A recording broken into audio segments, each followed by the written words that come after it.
Top of the morning, people. How y'all doing? How y'all doing? Hope y'all watch that fabulous World Cup game, the finals. Yeah, yeah. This is Father Pope. Yeah, man. That game was fabulous, man. Fabulous. I must say, congratulations to the Spain. To Spain. Uh, you know, they did an excellent job. Uh, they showed, and nobody saw them coming. I mean, when you have everybody jump on and say, "Oh yeah, they did no spin," no, everybody was carried. Argentina or England or somebody else. They weren't carrying Spain. Yeah. So how things with you? Everything good? Everything good? Well, so yeah. After another week, and I guess we'll see what are the things that are at play coming this week. You know, couple of things I've been thinking about. You know, how it is that you know they talk about corruption in sports and so on, and corruption in FIFA. And at the end of the day, good over evil. You know, I mean, for all the efforts that were made to push one side through, and what I guess would have been really a triumphant moment for some,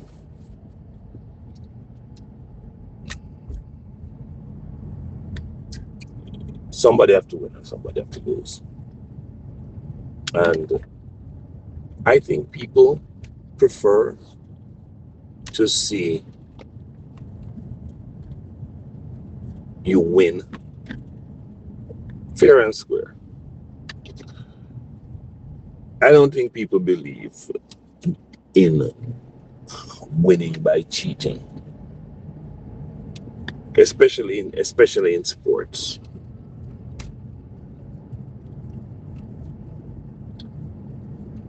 It's amazing though that it doesn't seem to follow through in all areas of life. The people who cry out about cheating in sports or anything of that nature tend to be sometimes quite silent on the big ticket issues of life. They don't seem to have no problem if there is cheating in politics. You know, they will. I don't know. I'm sometimes I'm puzzled trying to figure out why. Why is there this double standard?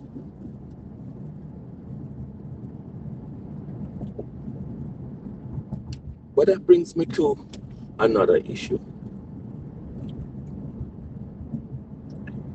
that people say one thing to your face, or sometimes they be silent, almost as in agreement, which normally causes that phrase silence means consent. No, that's not true. Silence don't mean consent. Silence just simply mean that I know what I believe in and what I think, and that's what I'm going to work with.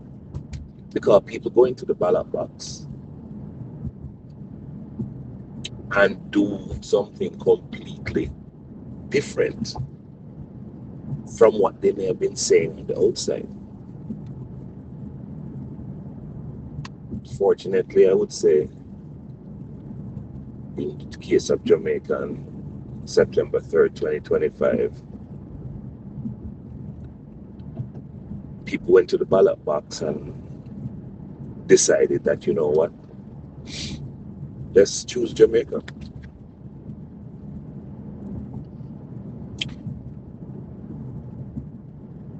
For a moment, they obviously considered what the consequences of not choosing Jamaica would be. And when you look at it, that change or that approach in the campaign of the Labour Party, in not saying choose JLP,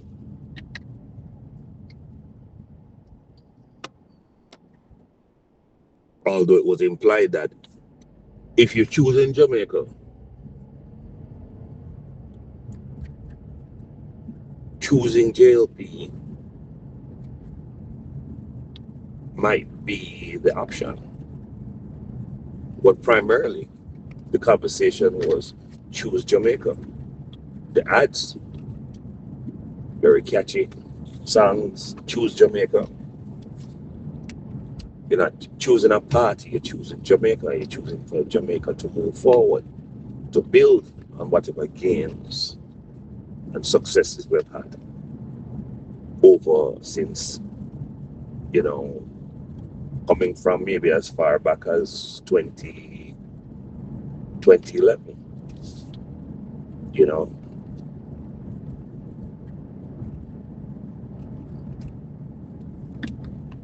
Choose Jamaica.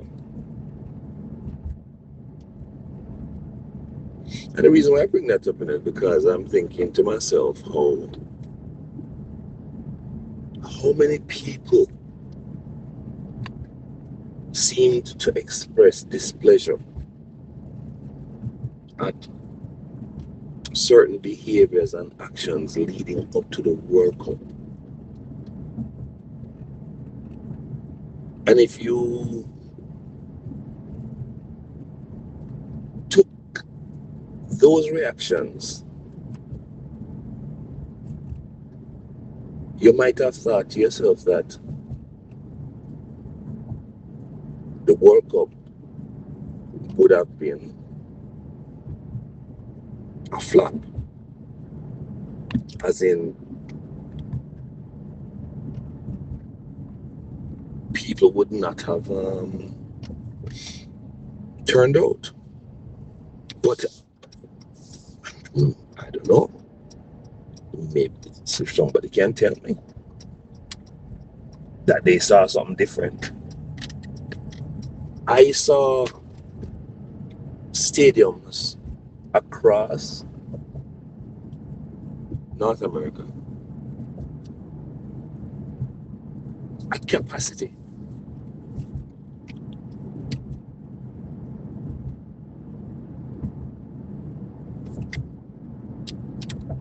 And I found that very, very striking because with all of, not to mention that it wasn't cheap.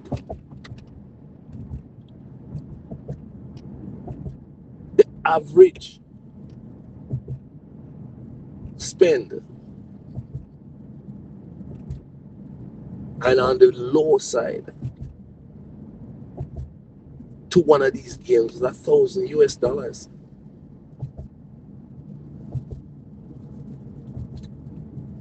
to go to the game. We're not talking about accommodation and plane fare and cost of things because believe me, I can assure you, anywhere this was being held, the price them turn up.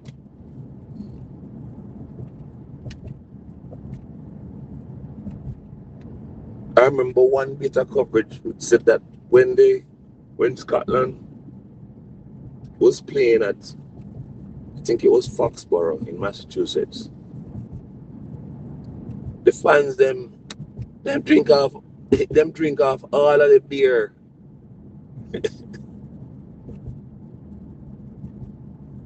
Places run out of beer.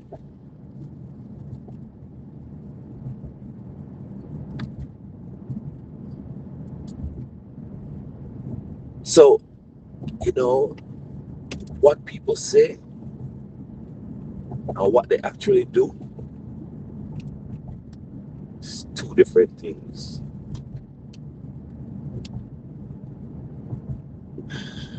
And so, of course, you know, I thinking to myself now, all this thing that they're talking about, forward, go forward with Crawford.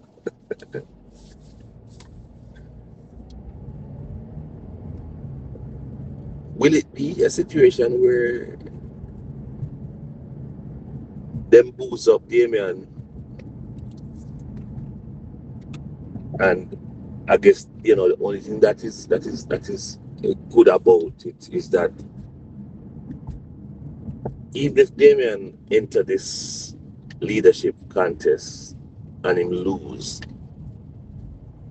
he's still a duly elected member of parliament, so he'll still be there.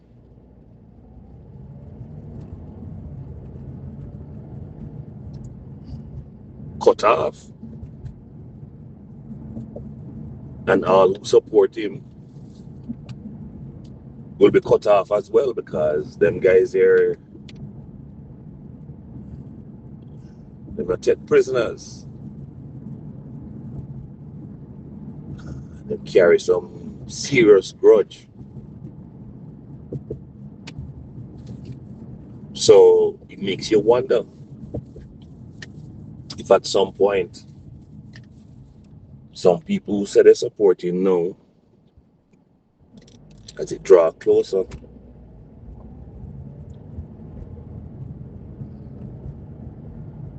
may decide that what,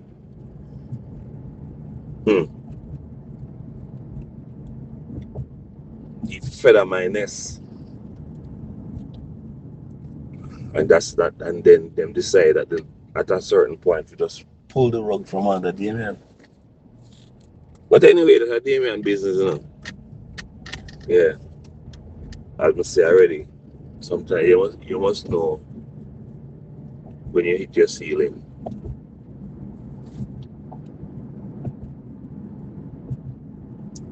and don't turn that ceiling into a floor.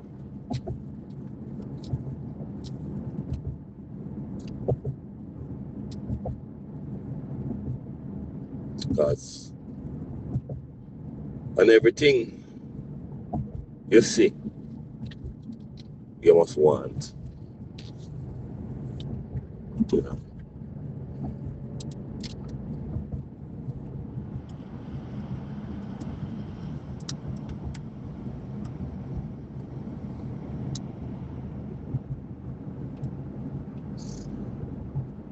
Not everything you see, you must want.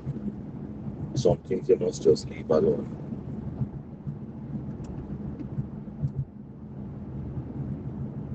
God, these things tend to get very messy, and people, you know, in their desperation, they will go really deep when they might cut you. They might cut you, but then the desperation cause them to cut you deeper than necessary.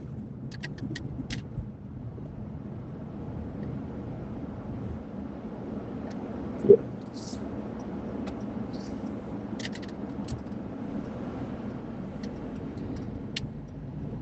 These are things that people need to keep in mind. But I wonder, because I tell you,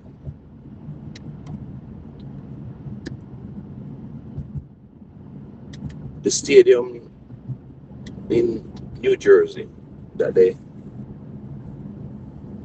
had the World Cup final has a capacity of over 80,000. 80,000. And if the average person paid $1,000 to go to that game, and from what I'm hearing, that's a very, very you know, low estimate. Just the people coming in would have netted $80 million in gate receipts alone. And everything that's being sold inside there was premium price. It's not necessarily quality, but price.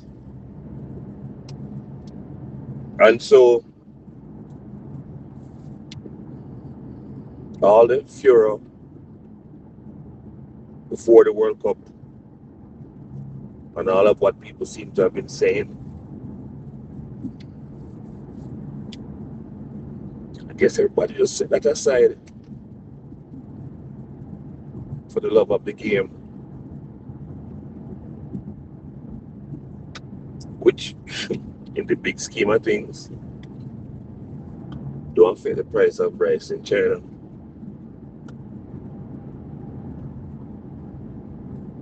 The problems that exist within the world have not changed. The attitudes to minority groups has not changed. This big kumbaya moment yesterday,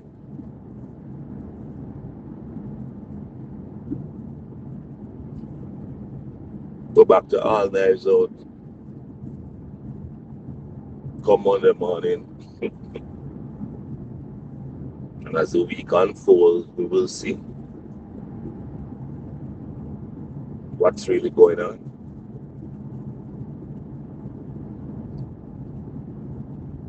Yeah.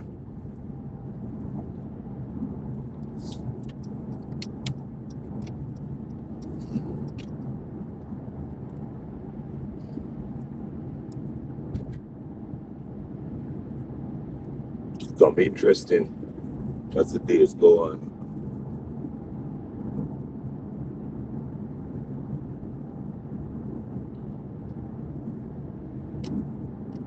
I wonder to myself though,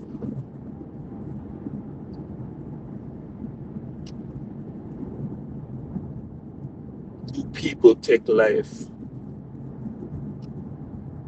seriously?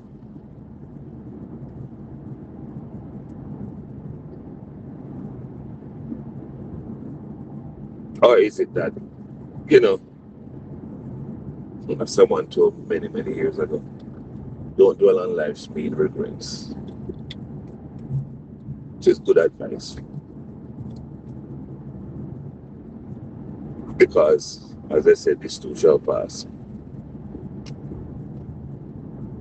Nothing lasts forever. So, yeah, just some thoughts there. Looking at, what people said and what they did.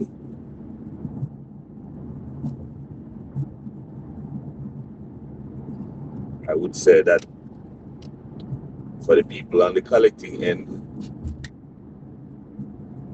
in North America, they had a good World Cup.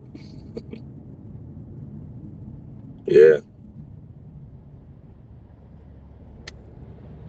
certain manufacturers, promoters, etc., made bank. Yep, you'd never believe, based on all the things that have taken place, events from February that's supposed to be affecting everything. You'd never believe based on the way. But I guess people have to have something to, some distraction. you know, something to hope in, something to, because yeah, if all you see is doom and gloom, it will be a miserable existence.